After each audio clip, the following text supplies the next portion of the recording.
Welcome to biology by Rupesh sir. इसके पिछले video में हम लोगों ने ये देखा था कि जो ब्लड वैस्कुलर सिस्टम होता है उसमें कौन कौन से पार्ट्स आते हैं, कौन कौन से कंपोनेंट होते हैं, कौन कौन से इंस्ट्रूमेंट होते हैं। ठीक है, आज हम लोग जैसे कि पिछले वीडियो में हम बताए थे कि ब्लड जो होता है क्या होता है, ब्लड के कौन कौन से पार्ट्स होते हैं, ब्लड के कौन कौन से पार्ट्स होते हैं।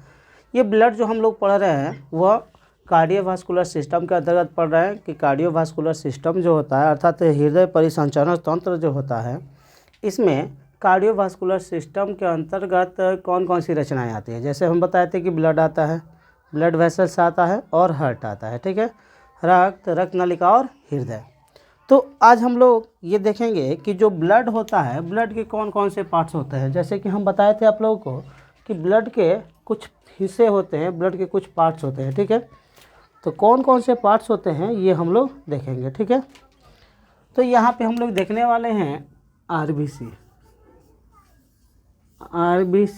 ठीक है, जिसे हम लोग रेड ब्लड सेल्स कहते हैं। ठीक है, बताया जाता है कि इसे हम लोग एरिथ्रोसाइट्स के नाम से भी जानते हैं। ठीक है, एरिथ्रोसाइट्स के नाम से भी जानते हैं। ब्लड जो है, ब्लड में जो आरबीसी होता है उसे एरिथ्रोसाइट्स के नाम से भी जाना जाता है। ठीक है, बताया जाता है कि ये जो आरबीसी है या नॉन न्यूक्लिएटेड ब्लड सेल है। ठीक है, नॉन न्यूक्लिएटेड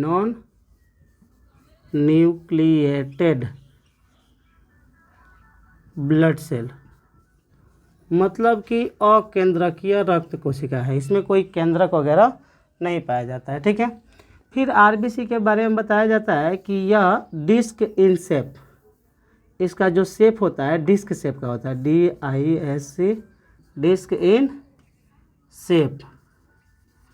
इसकी आकृति जो होती है वो डिस्क के समान होती है। ठीक है, आरबीसी की आकृति डिस्क के समान होती है। डिस्क बिल्कुल ऐसा होता है जिसका सेंट्रल एरिया जो होता है पतला होता है और एज जो होता है वो किनारा जो होता है मोटा होता है। ठीक है, आरबीसी का जो डायमीटर बताया जाता है, diameter of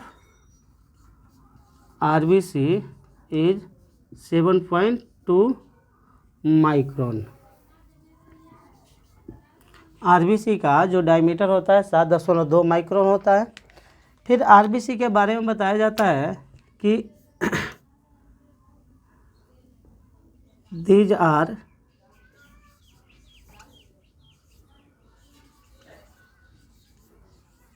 red in colour, यह रंग में रेड होती है अर्थात लाल रंग की होती है।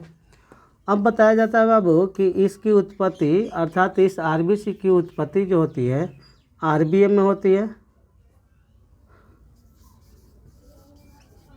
Their origin in RBM.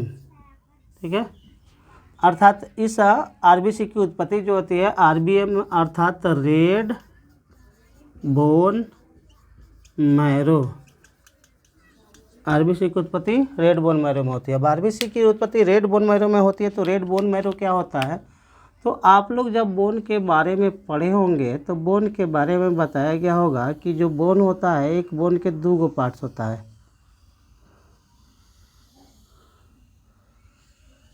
एक बोन के 2 पार्ट्स होते हैं। ठीक है,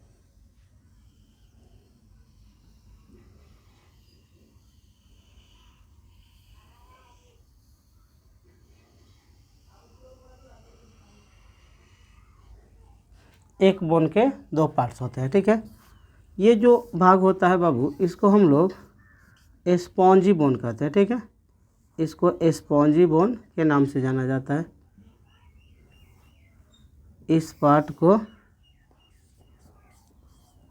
स्पॉन्जी बोन कहा जाता है। ठीक है, और इस स्पॉन्जी बोन में जो बोन मैरो भरा होता है, ठीक है, इस स्पॉन्जी बोन में जो बोन मैरो भरा होता है उसे हम लोग आरबीएम कहते हैं। ठीक है, इसी को हम लोग रेड बोन मैरो कहते हैं। ठीक है, इसको RBM कहा जाता है। और इसी में किसकी उत्पत्ति होती है? तो RBC की उत्पत्ति होती है। इसमें जो बोन मैरो भरा होता है उसको WBM कहते हैं, ठीक है। इस बोन को हम लोग कॉम्पैक्ट बोन कहते हैं, कॉम्पैक्ट बोन। और इसमें जो बोन मैरो भरा होता है उसको WBM कहते हैं, ठीक है। ये हो गया RBM और WBM, ठीक है।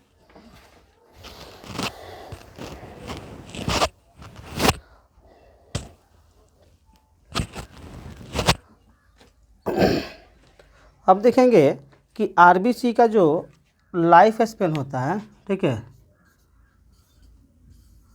लाइफ स्पेन, RBC की जो जीवन अवधि होती है, ठीक है, जीवन अवधि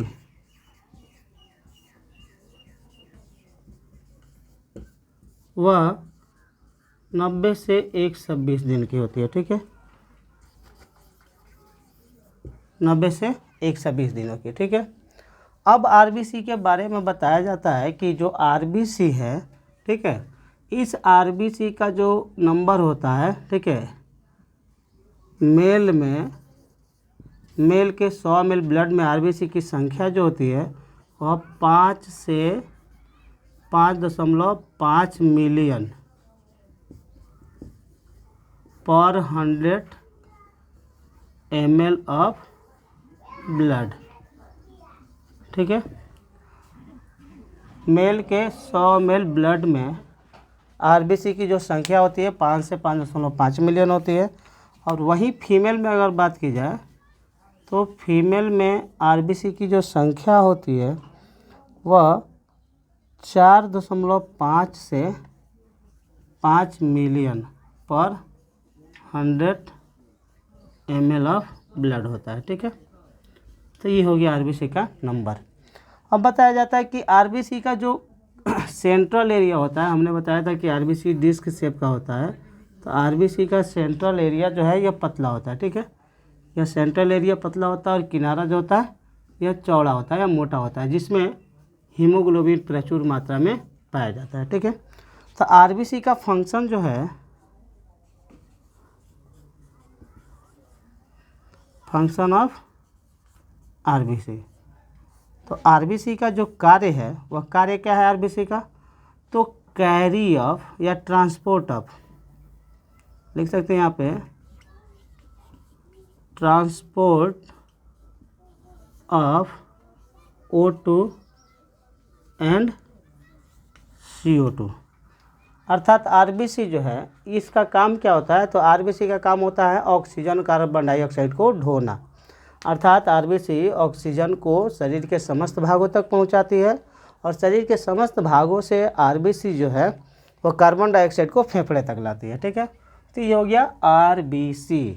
एरिथ्रोसाइट्स जो नॉन न्यूक्लिएटेड ब्लड सेल है, डिस्क शेप की होती है, इसका डायमीटर 7.2 होता है। These are red in colour due to presence of haemoglobin.